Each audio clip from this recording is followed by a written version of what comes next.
Hey folks, welcome back to another review with yours truly, Sam Healey. Today we're taking a look at Isaribi. This is a design by Hisashi Hayashi and it is put out by Eagle-Gryphon Games. It is basically a Euro game where you're taking on the role of a fisherman trying to go out and harvest different kinds of fish, from prawns and clams and sea bream and mackerel, and you're trying to take them back and sell them at market and try to make the most money while doing so. And after the end of 5 rounds, whoever does have the most money is the winner. So let's get down to the table. I'll show you how it works, and then we'll come back in a few moments with some final thoughts. Let's hit it.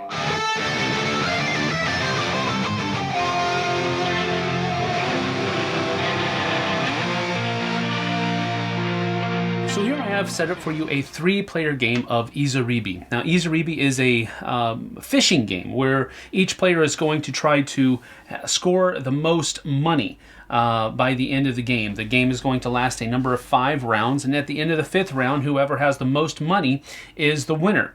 Now, it is one of those games where you have to spend money to make money, so to speak. So this is going to be fluctuating up and down, but at the end of that 5th round, you want to be the one with the most money.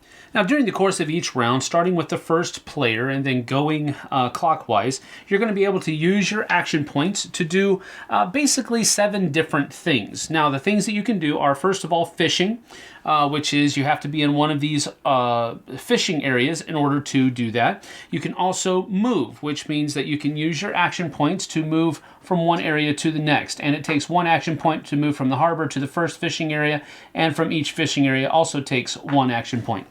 Then you also can sell your catch. If you're in the harbor, you can sell to the market. And of course, the only market cards you can sell to are ones that are face up, and those are revealed over the course of the round as well. You can also gain a technology where you can up the ability of your ship as far as how many actions you can have, the carrying capacity of your ship.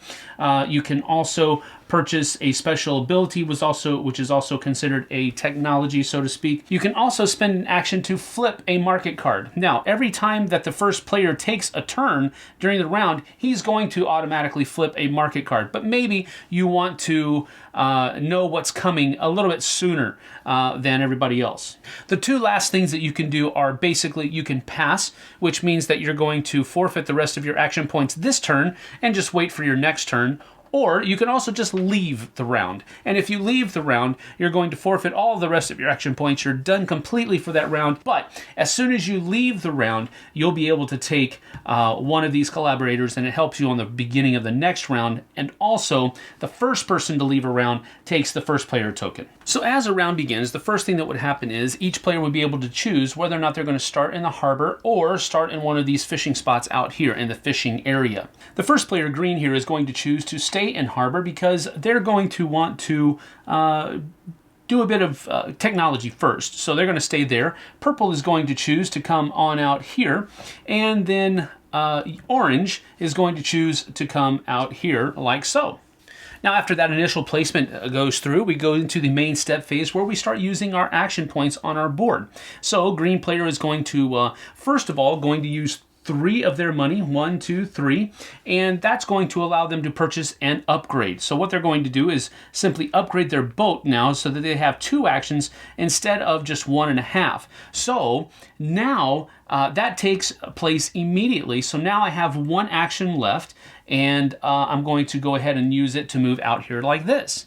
Now, since the purple player actually started out here on a fishing zone, they are going to be able to fish for their first action. Now, I'll show you down here. When you fish, you can take a number of fish equal to the number that is in the top if you're fishing for anything but sea bream, the red tokens.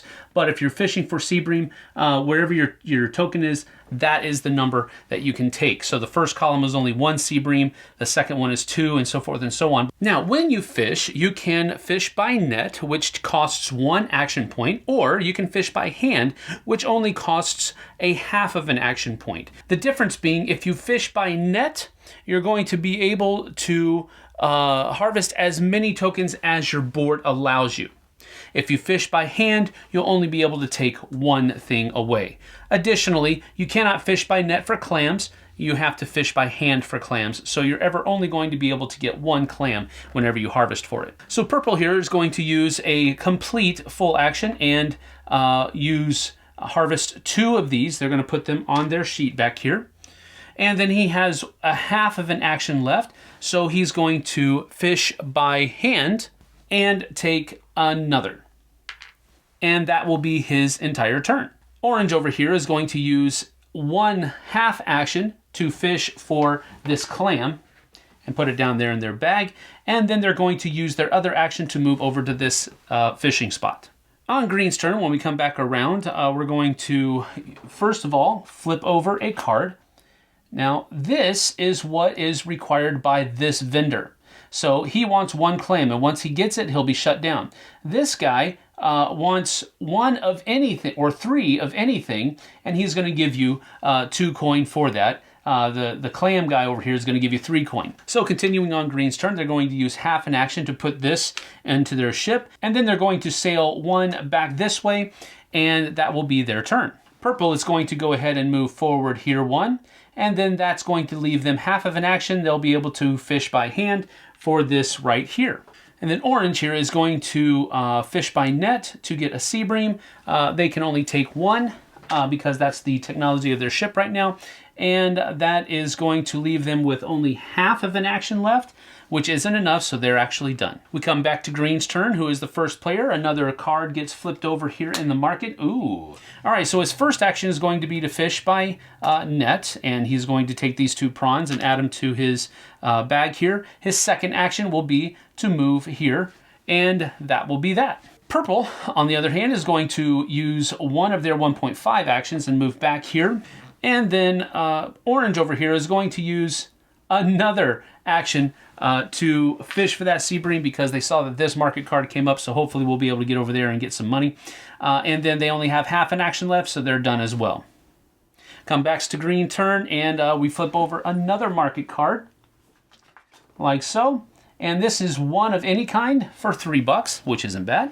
And so now what we're going to do is he's going to use 1 of his action points to move down here. His second action point is going to make a gross sale. Now, when you sell things to the market, you can choose 1 of 2 different kinds. A gross sale is where you can choose 1 or 2 cards and a market vendors here, and you can sell up to 2 tokens to those cards, whatever it might be. So you can sell 2 to 1, or you can sell 1 to here and 1 to here. Just depends on what you'd like to do. Or you can do a retail sale, which only costs half an action, and you choose 1 card and sell 1 token to it.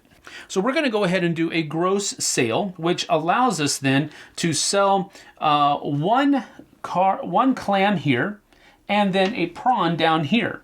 And that's going to get a total of 6 points for green. So that's going to move them back up to 6 here.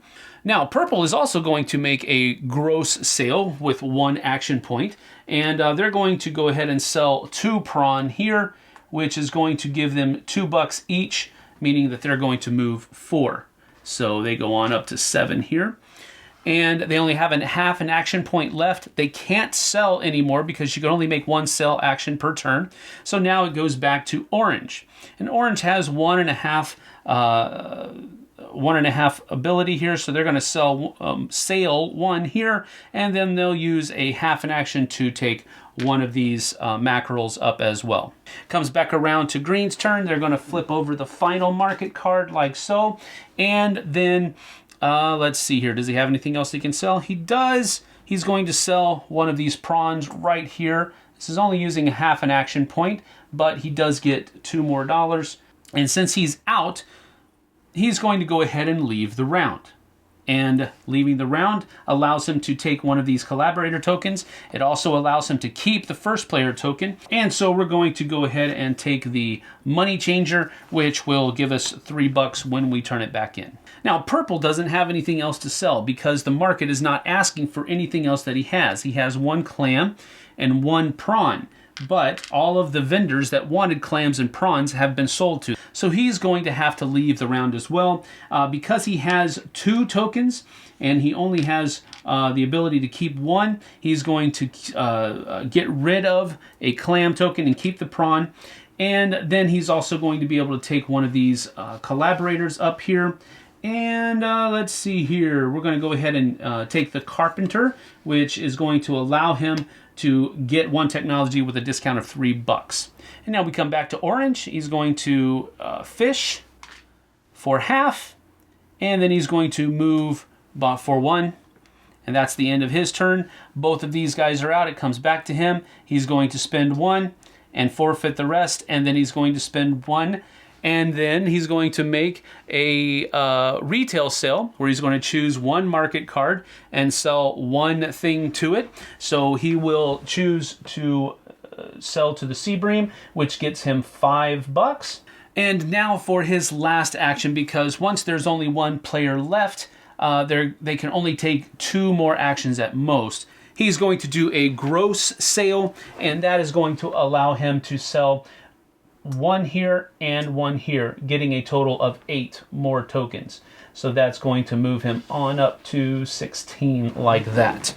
And so since he doesn't want to get rid of any of his fish, when he leaves the round, he's going to take the dried fish shop collaborator, which means that he can keep an extra 2 seafood in my boat storage during the round. And now at the end of the round, we all count our seafood tokens and make sure that we are under our 1 limit. Then the star player token is given to the person who passed or left the round first, and so it stays here with green. And then we return all the seafood tokens back to their piles. We also remove all cards from the board as well. And now we begin a new round where we move the marker here, denoting how many market cards come out. And then we also add fishing spot cards. And whenever you have one that says draw 1 more, another card is added to it. But this is ignored on the next one. So a total of 5 prawn are going to go on this one. And then all of the fish tokens are added to these cards. Once collaborator cards have fired off, for example, this one already took effect at the end of the last round, it's returned here to the supply. And now you're ready to begin another round with initial placement, everybody choosing if they're going to start in the harbor or in the fishing area over here. And then you continue to carry out rounds until you get to the end of round 5. At the end of round 5, whoever has the most money is the winner.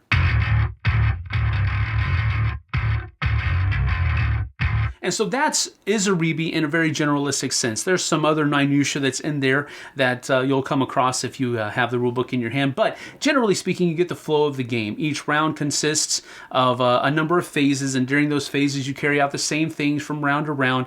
The decisions that you're going to make are how far out do you go to fish, and where do you start at the beginning of the round. Those are the kinds of things that you're going to be doing. Do I spend my action points to flip over more market cards, or do I spend them to do certain other things while I'm in harbor, as far as gaining a technology or something to that effect? So with all that having been said, let's get to my pros. The first pro that I have here is that while it isn't a unique theme, I think that the graphic design of the boards and the use of the different components that are in the game provide a thematic experience. It doesn't feel like just another fishing game. This feels like a Japanese fishing game because the graphic design was definitely put toward that end. So I like that, where the components, the graphic design has a very vintage look to it without being cheap or chintzy. On that note, the components were very decent. The cards were all linen finished and of a good card stock. The player boards were nice and thick cardboard, so they're not going to have any problems here. Some of the components, like these right here, are just wooden cubes, and I wasn't too impressed with that, of course. They're just cubes. But they were still nice components. All of the different fish tokens were all very well done and shaped, and it was easy to tell because they were both colored differently and shaped differently. They were easy to tell what was what during the course of each round. And so the components are good. They're not flashy, but kind of going on with the first pro, they fit the theme. They fit, and it provided a congruency, I guess you could say, tying everything together with that theme. As far as gameplay is concerned, I would consider that a pro in my opinion as well. Everything was simple. You could do the actions that were available to you in any order that you wanted to. You were only restricted by how many action points you had. And I like it when games do that, because that does help your turn go a little bit more swiftly, I guess you could say, because you're not spending a whole lot of time trying to work everything out in the right order. You're simply using up your action points, and then you're done. And I like it. I like that, because it makes the decision making that you have to make during the course of your turn a little bit easier to wade through. You don't have to think about the timing. You just have to think about what you want to do. And I like that. Now, as far as cons are concerned here, my first con, and really a major con as far as I can tell, is the fact that it just wasn't that fun. And that's the problem. Everything was efficient. Everything flowed well. I think everything is balanced, even the different collaborators and all of that kind of stuff. It just depends on what you want to go after. Everything works well. It's a great design. I just don't know that it's fun. And the problem with that is that if a game isn't fun, it's going to feel like work. And if a game feels like work, then it's really not a game. It's work. And that's a problem for me and for some of the people that I played. I took this to a number of different game nights, and there were times where I know my son at least was actively avoided whenever I had this out on the table and was about to break it open, because he did play it once and he won. He whooped us, as a matter of fact, in a 3-player game. But he just did not enjoy himself. So the system, the design works well, but I just don't know that it's a fun game to play. A second con is actually going to be I'm going to try to take a outsider's perspective. I enjoyed the graphic design, but I can see where other people will think that this is a very bland looking design and there's nothing catchy. They used muted colors. It's not very colorful. It's very tan. It's very brown. There isn't a whole lot of other things going on the board, and so forth and so on, if you get what I'm saying. And generally speaking, that's about it for Isaribi. I think it is a good design. I think it's an above average design. And while I didn't have a whole lot of fun at it, that's probably going to make it rest around a 6 out of 10 for me, because I do see the merits of the design. I appreciate how everything works together and flows. But it's just not fun. And on top of that, there was other people who were saying the same thing, and other people who were not very enamored with the graphic design of the game as well. So those are a couple of things that I'm really big on. And so it took a pretty heavy hit with the whole fact of it just not being very fun, and the fact that I did have some people mention that it was basically an ugly game. But I didn't think so. I enjoyed it. I thought it was thematically well done. But that's that. So a 6 out of 10 from me for Isaribi, Eagle-Gryphon Games, Hisashi Hayashi. And that's about it. So we'll thank you for joining us. We'll see you guys and gals on the flip side. Take care now.